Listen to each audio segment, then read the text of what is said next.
and welcome to another edition of Time to Remember. It's fair to say that most of these programmes tend to take us back to the first half of the 20th century, but today we hear about events that were much more recent. For it was in the 1970s that the use of the birch in the Isle of Man became one of the stories of the decade.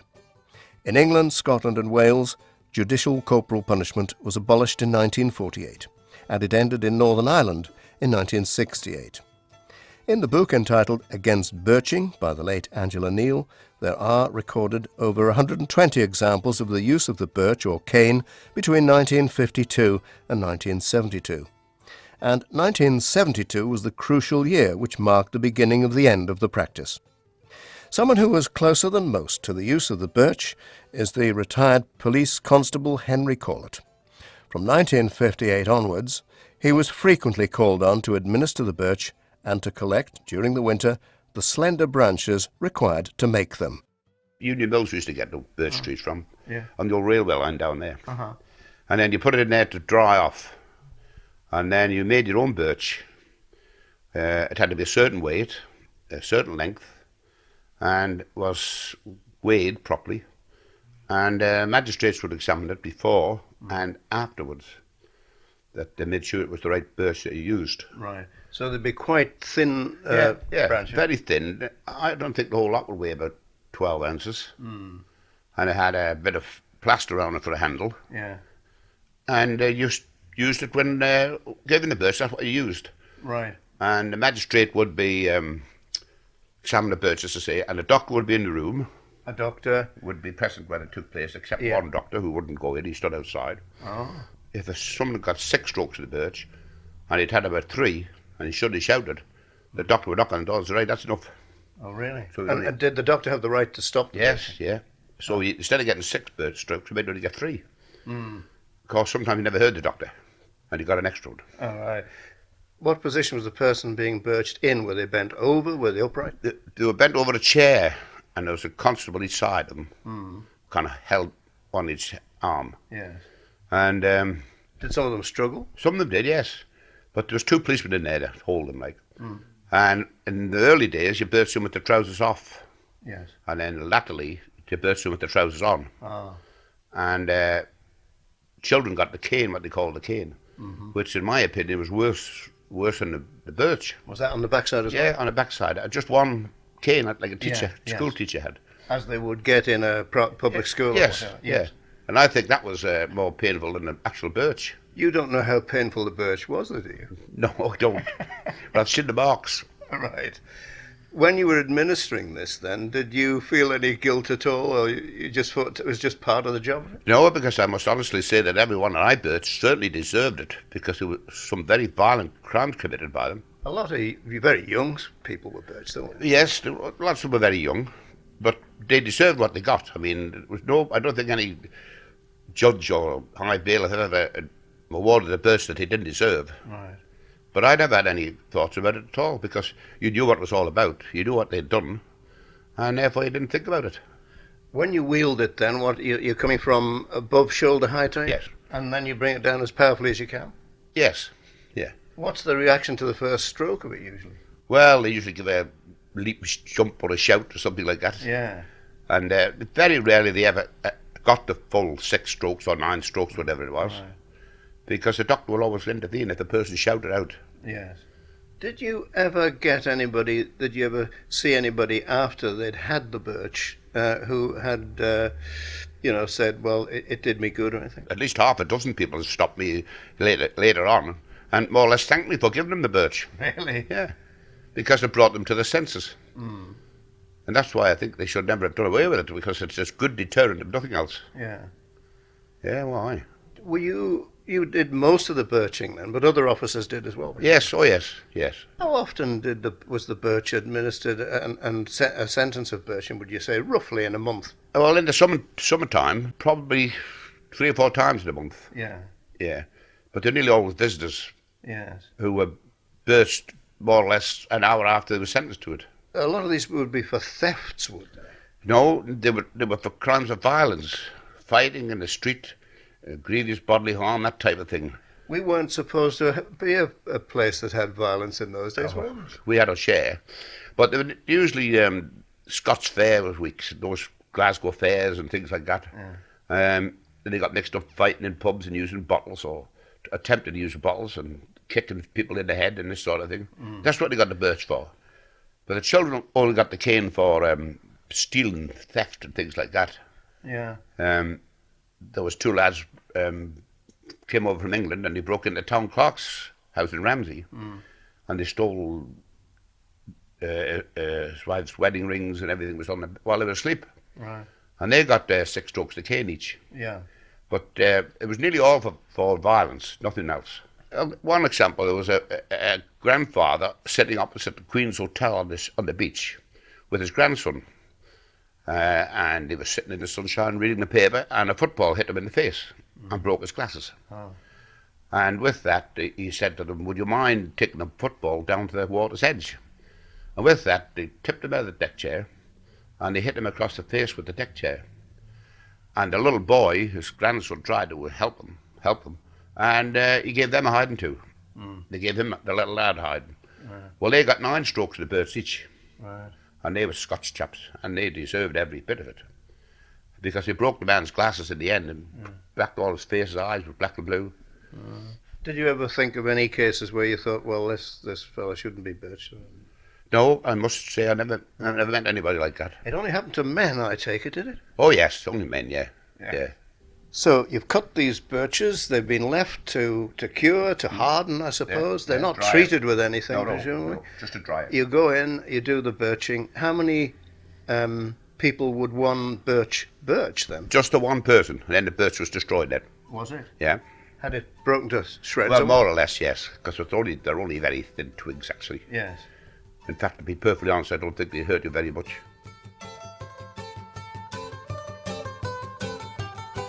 In 1972, a Castletown youth named Anthony Tyra was among a number of boys sentenced to birching.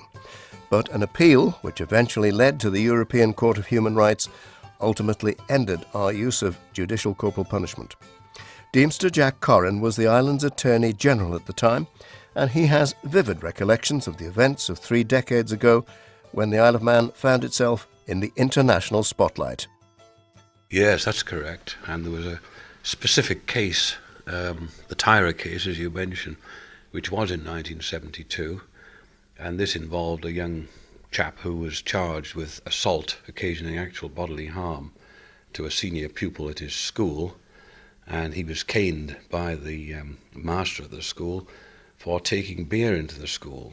And then later on they sought their revenge and attacked the senior pupil, who was badly assaulted, and as a result this lad was brought before the court, the magistrate's court, and he was ordered to be birched. Now, he was ordered, as I see it, or read it, 3 strokes of the birch, whereas the other boys were to have 5.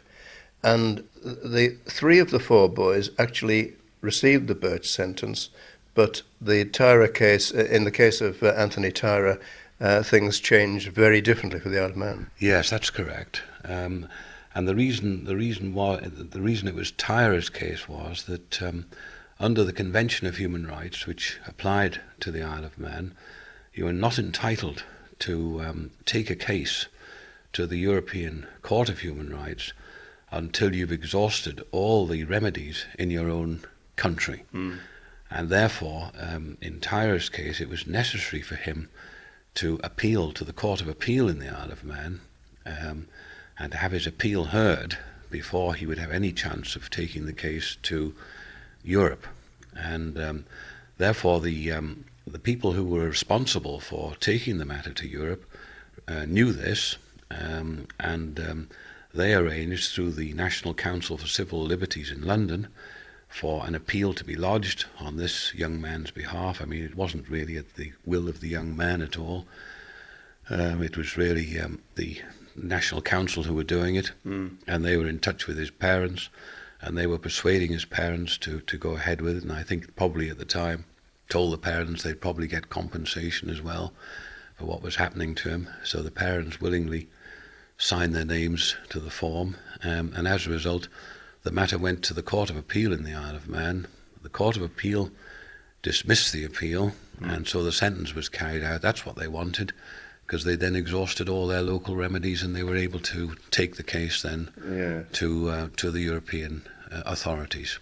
Well, I take it that Angela Neal and a number of other people who were really active on this were essential in the persuasion of taking this to Europe. Yes, they were entirely responsible, and they were in touch with the National Council in London. And at the time, the lady who was running the National Council at the time, I think, was Patricia Hewitt, who's now Trade and Industry Secretary. She was a young lady in those days, just qualified as a lawyer, and I think she was secretary in London. They were in touch with her. They knew the rules.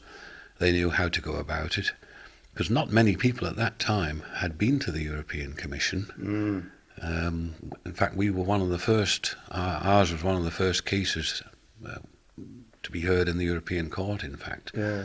So it was only certain people who knew the rules, and it was the NCCL, in conjunction with the people in the Isle of Man, who were carrying on the campaign against birching. The incident occurred in 1972. It wasn't, in fact, until 1978 that it was heard by the European Court, where you were, of course, present representing the Isle of Man as Attorney General.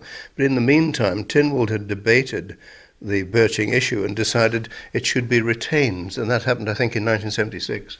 Yes, you're not quite right there. The fact is that the setup of the European Convention of Human Rights, there's a two-strata society out there. You've got the European Court of Human Rights and the European Commission of Human Rights. And initially, applications go to the European Commission of Human Rights. And this particular case went to the European Commission of Human Rights in 1975. And it was considered by the Commission in 1975, and there was a full hearing in private before the Commission in Strasbourg in October 1975, which I attended, and I addressed the European Commission in private. Right. And we had to wait from 1975, October 75, until 76 to get the result of that verdict. And the result was that they felt, on a preliminary view, that birching was contrary to the Convention on Human Rights. Right. And that was notified to the Isle of Man in 1976. But then it moved to the European Court after that. Well, it did not. Yes, not immediately. What happened then was that under the rules and regulations of the European Human Rights Court, you then have to enter a period of friendly settlement, or attempted friendly settlement. And so in 77, I went to London 2 or 3 times to meet the European judges with provisions for friendly settlement. So, for example, I suggested that we might be able to carry on with the birching, but subject to different considerations. For example, not having to take your trousers down, but leaving your trousers on, things like that. Yeah. We came up with 1 or 2 ideas, and we put these forward to the European Court and said, how about this and how about that? Would you allow it in those circumstances?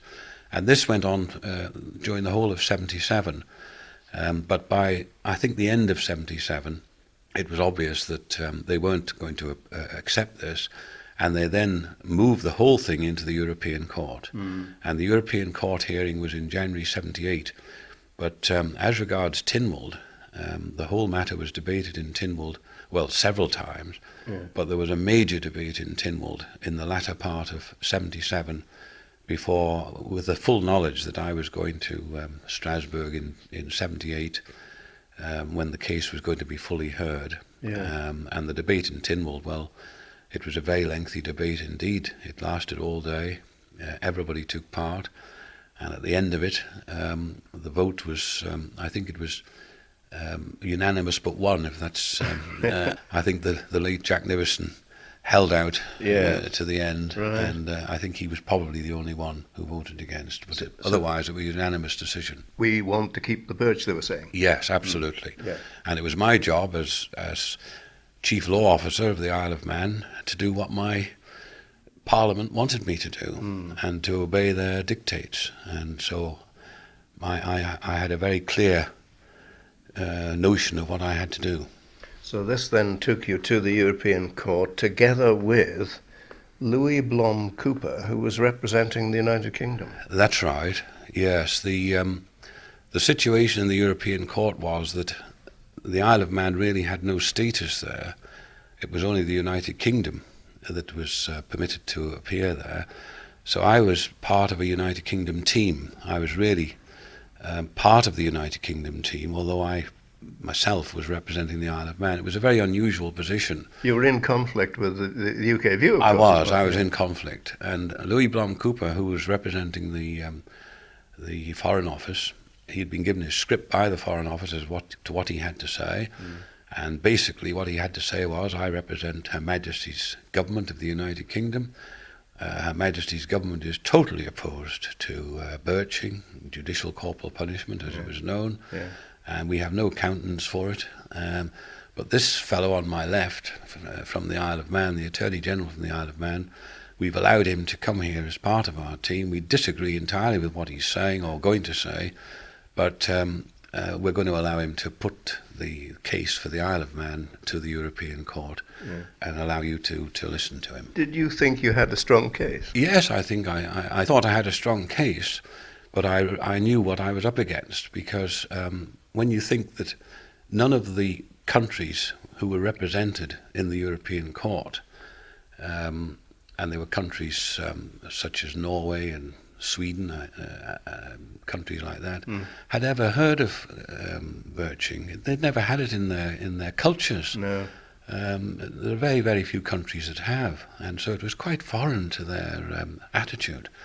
And so you were really up against the culture of it from the start. While this was going on, of course, the Isle of Man was in a fury about the whole situation, weren't they? I mean, there was a petition where they collected over 30,000 signatures in favour. Yes, I took that petition to Strasbourg. That was one of the weapons I took to Strasbourg, because in the Convention of Human Rights there is reference to local conditions, and I put that forward as a point of view that the local conditions in the Isle of Man, where there was an absence in those days, I'm glad to say, an absence of violence, I was able to try and attribute this to the local conditions of the Isle of Man, that we were a small island, and that this would be a reason for allowing us to continue and not be in breach of the Convention of Human Rights.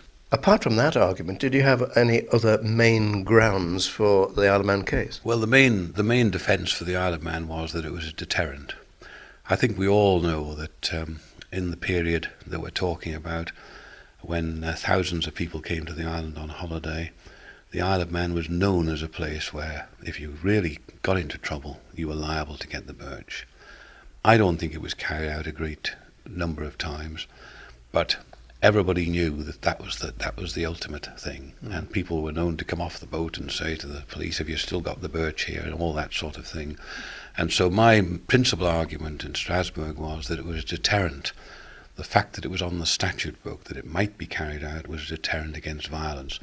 And I took with me not only the petition from the Isle of Man, but all the statistics on violence over the years in the Isle of Man, violent crimes, to show how peaceable the Isle of Man was. And I attributed that, or attempted to attribute that, to the fact that we had this on the statute book. Yeah. Now, the article in the European Court on Human Rights, Article 3, was the specific documentation that we're talking about here. What is that article, and where does it define the resultant ruling here? Well, Article 3 is a very, very short article in the Convention. It's just one line. It says, no one shall be subjected to torture or to inhuman or degrading treatment or punishment. Well, this degrading treatment, or inhuman degrading treatment, was one of the main arguments, because in the United Kingdom, corporal punishment in schools was regularly performed at the time. Caning went on in schools here in the Isle of Man. It was never considered in a British viewpoint to be degrading, was it? No, it never was. But of course the European people took a different view, and they held that judicial punishment, birching, was institutionalized violence. and although the applicant did not suffer any severe or long-lasting physical effects, his punishment constituted an assault on precisely that which Article 3 was to protect, namely a person's dignity and physical integrity. Louis Blom Cooper, then, was he quite a tough opponent for you? Well, he had his script written for him, as I said before, and he had to stick to that script. The thing that I was unhappy about with him was that when I first met him, he said, the first thing he said to me was, of course, you realise that I totally oppose what you're proposing to do. And by that I meant that he personally was against corporal punishment. And I wondered how he knew that I was in favour of corporal punishment, because I was there representing my government, and it was irrelevant to me whether I was in favour of corporal punishment or not. Did you make that point to him? Oh, no, I didn't make that point to him. But it brings to mind a story which I think I can tell at this stage, that before all this happened, I was approached by the principal of King William's College to see whether I would perform a court case at King William's College for the boys on the birching debate, so that as an advocate, this was when I was an advocate, and they also asked a colleague of mine, the late Mr. Eric Tier, whether he would represent one side and I would represent the other. So we met together, Mr. Tier and I, and he said, which side are you going to take for the birching? Are you for or against? And I said, well, I don't mind. What do you want to do? And he said, well, let's toss for it. So we tossed a coin, and it came down in favour of Mr. Tier, and he said, I'll be for it. And I said, well, I'll have to be against it. Yeah. So we went down to King William's College. We had a wonderful evening. We called witnesses, and at the end, all the boys voted on it, and they all voted by a big majority in favour of birching, so I lost my case very badly, and that was the end of that. And then a day or two later, I had a telephone call from all the anti-birch people, the late Angela Neal and all those people wanted to come to my house to see me, and they came to the house and they told me they seemed to think that I was entirely against birching and that I was going to take up the cause for them. So, of course, I had to tell them that I didn't have any special views, that I was simply appearing at King William's College as an advocate. Yes. At that time, then, you didn't have any personal views? No, I don't think I did, because as I've just said also, I was representing Tynwald. Yes. And Tynwald were virtually unanimously... You had to take their view as the AG, didn't you? Yes. Well, then... how many members were there on this court? There was quite a few of them, wasn't there? Yes, it wasn't the full court. It was what we called a chamber of judges, and there were 7 judges in my case. One of them was the English judge. That is the rule, because the defendant, of course, was the United Kingdom government, and therefore they had to have one English judge on. But the president was an Italian. But in the European court, they speak in English and French, so... there was no problem with that. No problem with language, no.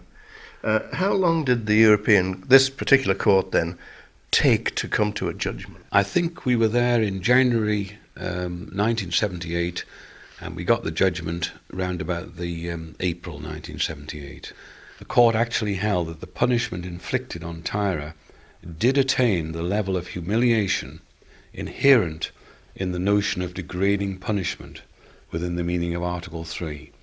But they specifically held it was not inhuman treatment and it was not torture. Now, when you referred there to, was it Fitzmaurice, wasn't he one who differed from the other members? Yes. Out of the 7 judges, it was the judgment was by 6-1. And on this occasion, it was the English judge, Fitzmaurice, who gave a dissenting judgment. He saw nothing wrong with birching as such, then? That's right, yes. Well, of course, he was English, and it was England where they carried it out until 1948.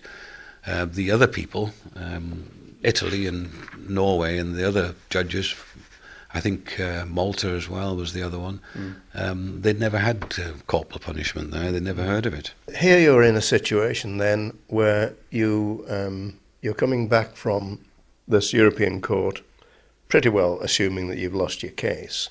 In the Isle of Man, the public is seething, isn't it?